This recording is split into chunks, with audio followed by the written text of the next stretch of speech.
Hello everyone, welcome to my Yakuza Kiwami Legend difficulty walkthrough. This is Chapter 5, Purgatory, and lucky me, I have managed to stumble upon Majima in the Majima Everywhere side activity. And Majima is so easy in these encounters because the last hit of the 5-hit combo on the Brawler stance, it's a guaranteed stun on him. He has so much trouble blocking it, and you can just repeatedly stun lock him by doing that, and when he's on the ground, when he's rising up off the ground, you can just initiate the combo from there because he tries to block, and there's nothing he can do to survive this at all. I'm going to easily decimate him. And also, you might have noticed that there was a moment where I tried to do a stomp, but I ended up doing a little kick on accident. That's another problem with this game. The stomp has some really weird detection at times, depending on where exactly you are in relation to an enemy when they're on the ground. So the bad detection in play can sometimes allow the boss to stand up, and that's something else I need to make note of. The enemies on this game have the ability to animation cancel out of the rising animation by doing a block animation, and this is a big problem when you're trying to initiate a stomp on an enemy. You go to stomp somebody, and if they are in the rising animation at that point, at any point, they can choose to animation cancel using the block, and just immediately stand up and skip the rising animation. And if you're caught in an animation, or you're in a stance that doesn't give you the best ability to dodge, you're going to take a very cheap hit. It's such an AI nature to the enemies in the Yakuza games, and I don't like it at all. The same with Serpent 17. Serpent 17 doesn't like that whole system as well. This was demonstrated several times during a boss fight on his Yakuza 0 blind playthrough. Really, the only time where going for a stomp is actually very safe is after you do a ground heat action on an enemy, because oftentimes when Kazuma does the ground heat action where he grabs the enemy by the head and punches them, or when he grabs them from behind and then he kicks them, they are always put into a very lengthy animation where they're just not doing anything, and you can just safely stomp them, and then they go into the rising animation. So bear that in mind whenever you're trying to go for a stomp on an enemy. But you'll notice I'm taking the time to go for the side activity over here, where I'm going to be fighting Majima, and he has a bat this time. I normally don't do a lot of side activities in these walkthroughs, but if there's one thing I really love about this game, and it's just one of the few things that are actually good about this game, it's Majima. Fighting Majima and then seeing the hilarious dialogue ensuing between Kiryu and Majima, and it almost gives me Dragon Ball vibes, like the good parts of Dragon Ball, I should be saying. It's just such an enjoyable interaction to see. And in case you're wondering what exactly Majima does in this game, he's kind of there to force Kiryu to get better. Like, he tries to put Kiryu in a lot of these situations where he's forced to fight, because Kiryu said that Majima is only allowed to fight Kiryu if he actually has a justifiable reason for initiating the fight. So Majima goes out of his way to set up a lot of these situations where Kiryu is going to be forced to fight Majima. Like right here, if Majima catches you with a weapon, he will try to attack you, because he's kind of impersonating an officer right here. And then there's also a side activity that you can do after this, where you go into a bar, and Majima is running the bar, and he gives you all these drinks of alcohol in order to have, and he gives you a ridiculous price at the end, and it's a price that's completely unreasonable for the drinks you just had, and because you don't have the money to pay for it, you're forced to fight him. And if you do have the money, that'd be a surprise, because I can't imagine how anyone could amass that much money, but why would you want to skip out on a fight with Majima? I mean, not only is he a very fun character to fight, but he's just very easy to fight as well. And it's free experience at this point, and when you're doing the Majima Everywhere activities, when you are doing those side activities in the later part of the game, he gives you so much XP that just allows you to get a lot of skill points and allocate all those skill points to skills. And it's just a wasted opportunity if you're not doing any of these. And just look at this, Majima does not stand a chance again. Even though he's changed his fighting style to something different, he cannot withstand the ferocity of this brawler combo. There's just nothing he can do at all. And then the added benefit of being able to hear his dialogue at the end of each encounter, and he just puts Kiryu in a very awkward position and just humiliates him. Yet another reason why these fights are really worth doing. Just the way Majima tries to get Kiryu into a lot of these positions where he's forced to fight, it gives off that Dragon Ball feeling in the sense that Goku likes to always exceed expectations. You know, he doesn't really try to take the safe way out. He always tries to make sure the enemies are in a position where he's really forced to push himself.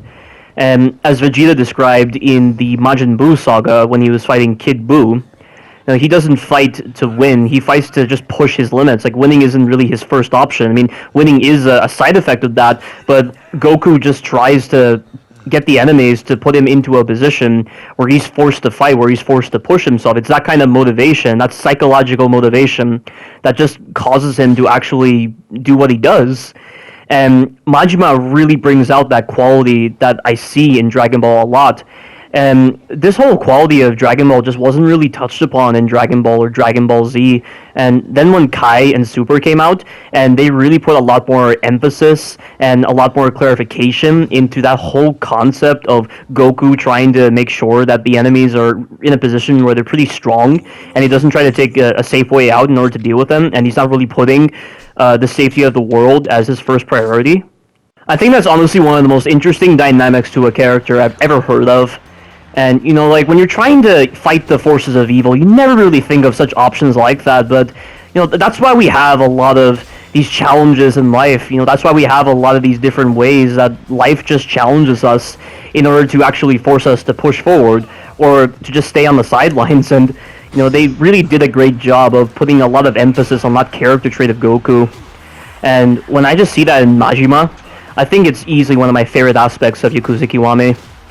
However, in Chapter 5, Majima is going to be an absolute pain in the ass, because the boss fight at the end of this chapter is a fight against Majima, and it's one of the worst fights in this game, and it's just a great example of the developers not utilizing Majima properly. Because what the fight is he has a bunch of guys supporting him, and he has the same knife combo that he can do in the very first fight of Chapter 2, and he has way too much life. And just the things he's able to do with that knife, if you're not specifically using the rush combo, he just cheeses you like crazy. And I did get the fight on the first try, but that was only because I was using the rush combo, and I was not waiting for such a long time to put him in positions where I can deal with him. And the pacing of that whole entire fight is just severely impacted, and it doesn't capture the essence of what made the Majima encounters on the street great. It's just a very generic fight against a very shitty AI system that is capable of cheating, and then you have to go through the tedious process of dealing with all the minions that are around, and it's so easy to take damage in that fight. And all those factors together just culminate in a 10-minute encounter that is just so repetitive and so boring. I mean, it's just unbelievable that they ruined Majima in that moment. And I ended up having to use one healing item for that encounter, and that is the first time in this entire walkthrough where I'm having to use a healing item, because I did not want to repeat that whole entire fight. I don't care if I got a very dirty fight or a very clean fight. I just wanted to get that fight done, because I hate that part of the game so much. But that's not until later on in this video.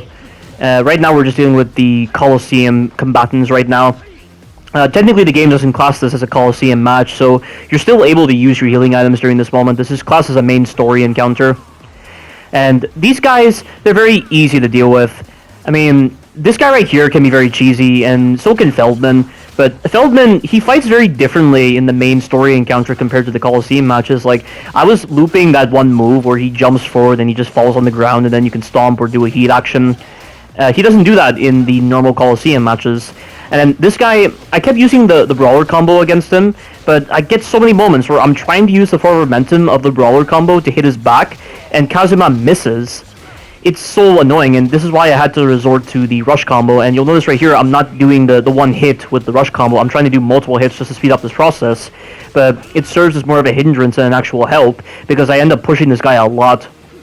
And then Holmes is an absolute joke.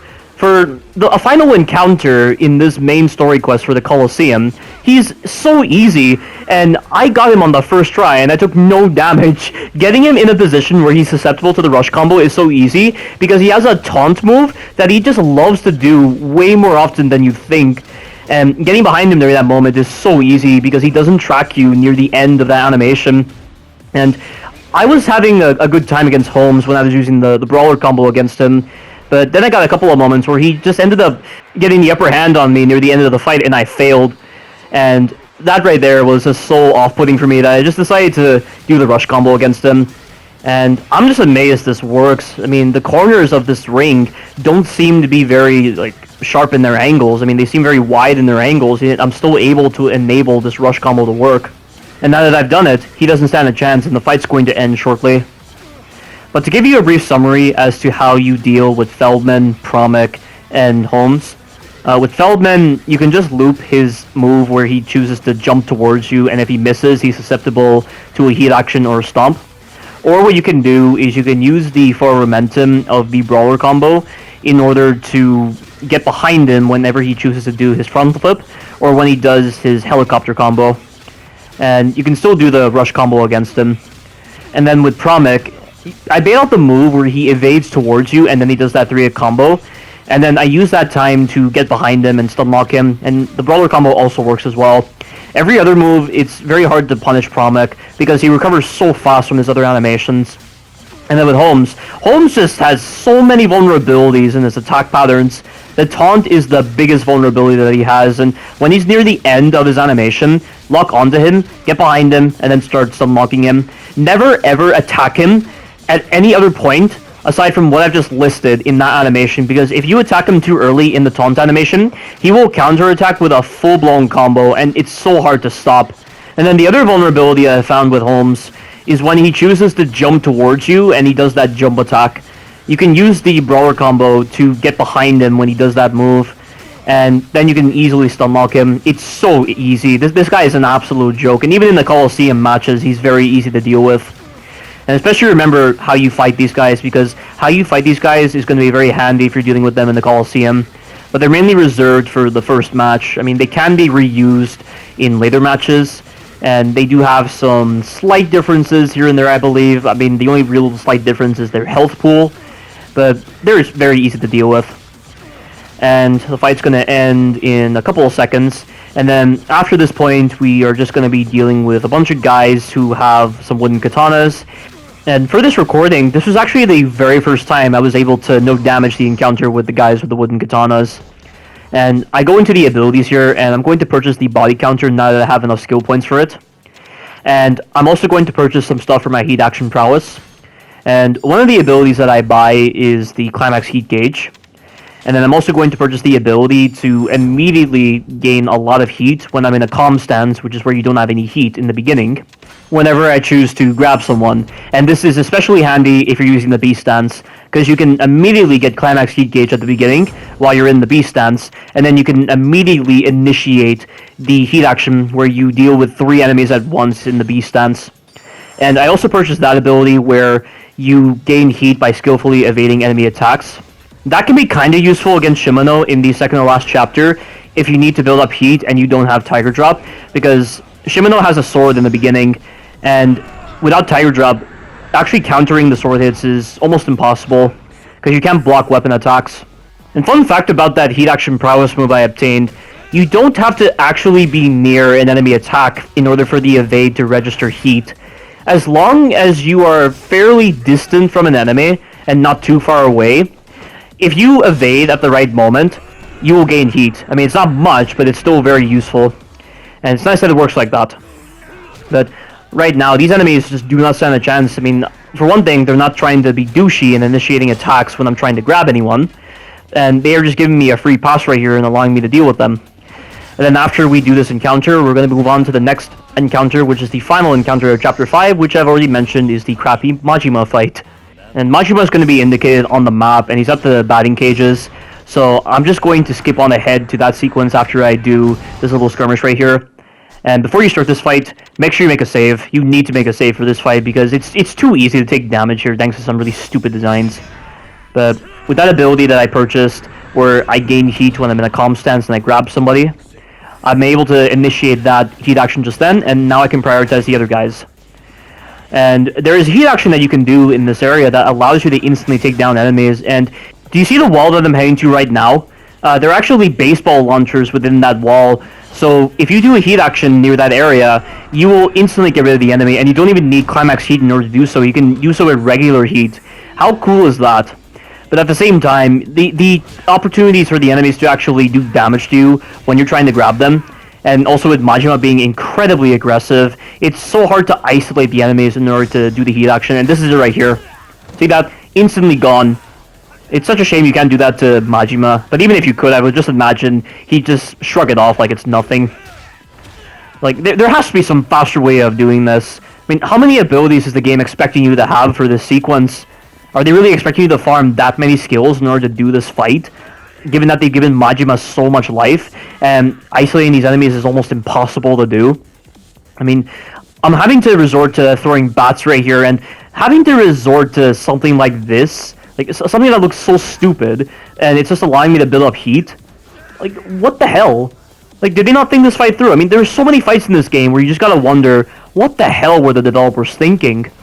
And why the hell is Majima trying to attack you with normal guys? It's probably explained in the cutscene that occurs here, but I skip all the cutscenes, and I play this game without any audio, because I don't want to succumb to the temptation that this game likely provides with its audio. Like, I think one of the main reasons why I was just interested in doing this game was because of all of the sound effects that were playing in the game and all this kind of stuff. I didn't want to be attached to the story whatsoever. I didn't want to have any kind of attachment with this game to actually have the desire to play it, or actually have that desire to just do it again. But here I am doing this walkthrough right now, and I think this is probably the last time I'll do this game. Once I do this walkthrough, I don't think I'll ever really play this game again, because of just the sheer number of poor designs present, and this being one of them. And there's currently 3 guys left before I deal with Majima, and I'm just going to go to each corner of this room and throw the baseball bats at them so that I can generate heat and also do a little bit of damage. Because you'll notice, like, Majima is so aggressive in this encounter, and he moves so fast, and the enemies are moving just as fast as well. In fact, I have a possible theory. I think the enemies move a lot faster when they're off camera. When they're on camera, they seem to walk a bit before they actually decide to run after you. That just seems to be what happens most of the time. So maybe if you use the camera to your advantage, you can kind of control the enemy behavior a bit and make it a lot easier to isolate them. So like you'll notice, they were just not running at all when they got close to me, and maybe if I was running away from them at that moment, and I had the camera on them, I could easily get them into a position where I can isolate them, and they're very far away from Majima. And this right here, I'm very close to eliminating these 2 guys, and then it's just me and Majima.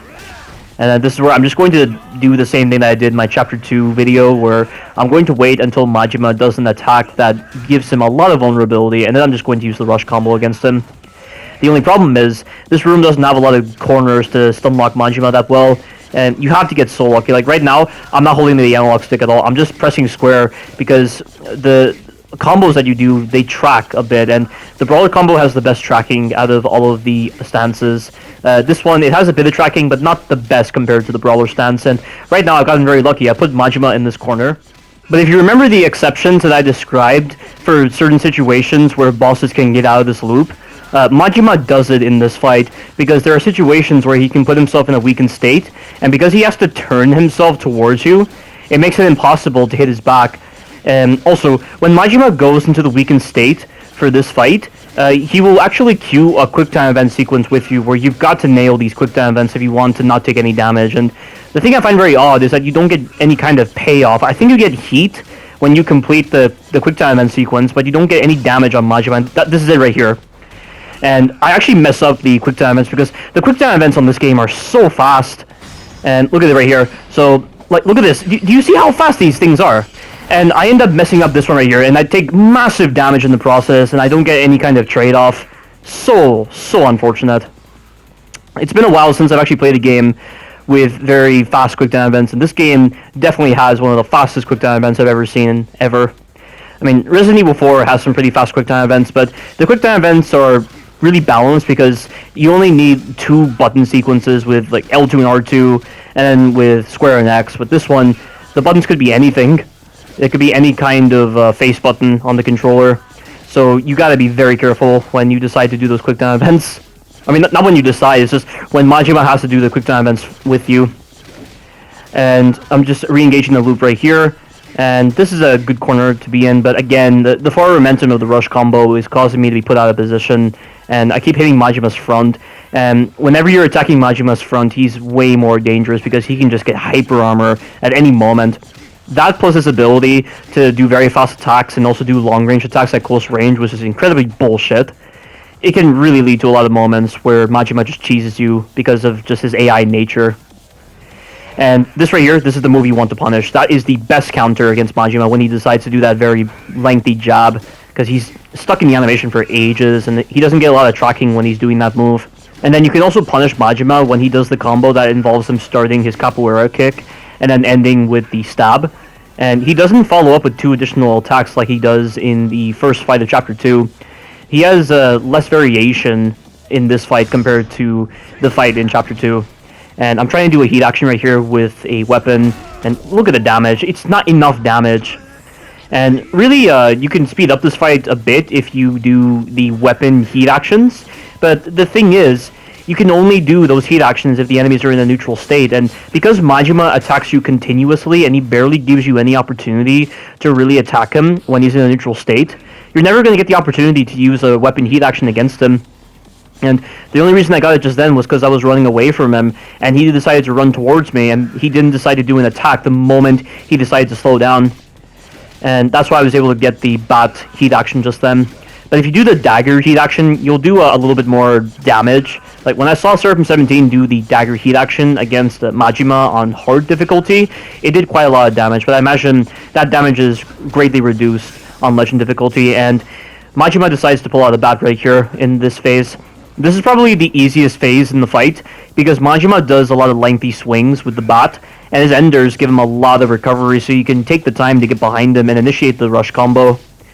And I don't think Majima is as keen at doing continuous attacks with the bat compared to the knife, so I think you'll get a lot more situations where he will put himself into a neutral state, where he's susceptible to weapon heat actions.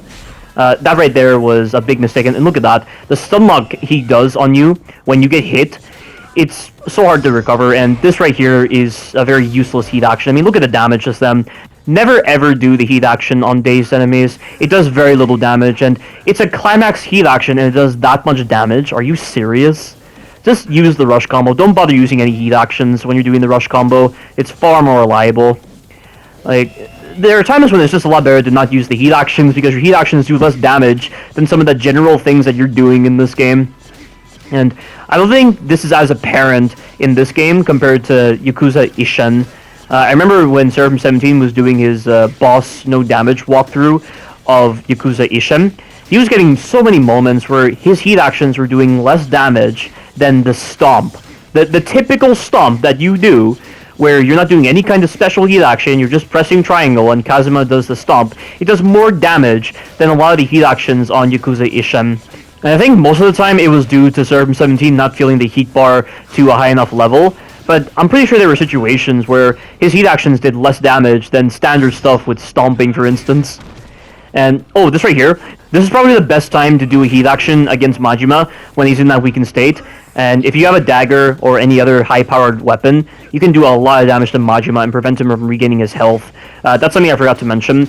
With certain bosses, when they go into that weakened state, they have the ability to regain their health.